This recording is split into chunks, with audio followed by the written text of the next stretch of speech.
ইতিহাস বড় বিচিত্র।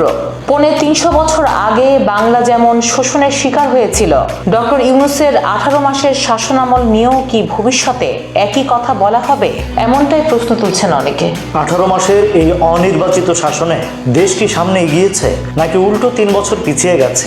আজ আমরা নোবেল জয়ী ডক্টর ইউনূসকে ইতিহাসের আয়নায় দেখার চেষ্টা করব, তাই শেষ পর্যন্ত আমাদের সঙ্গেই থাকুন।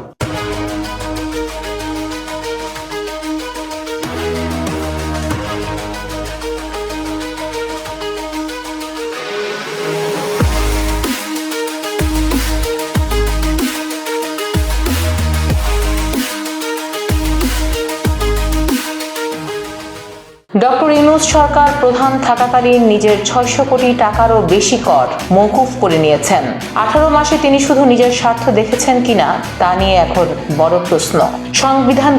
সংবিধানকে টিস্যু পেপারের মতো অবজ্ঞা করা আর নির্বাচনের মাত্র 3 দিন আগে আমেরিকার সাথে চুক্তি, এগুলো নিয়ে প্রশ্ন বাড়ছে।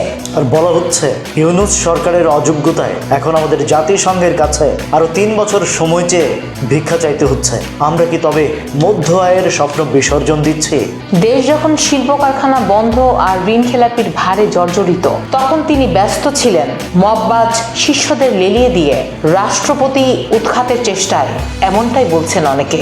দিন শেষে ইতিহাস বড় নিষ্ঠুর হয়। অবদান আর বিশ্বাসঘাতকতা দুটোকেই সে ডায়েরিতে লিখে রাখে। ডক্টর ইউনূস কি তবে মঈনুল আহমেদ বা ফখরুদ্দিনের মতোই ইতিহাসের এক ধূসর অধ্যায় হয়ে থাকবেন?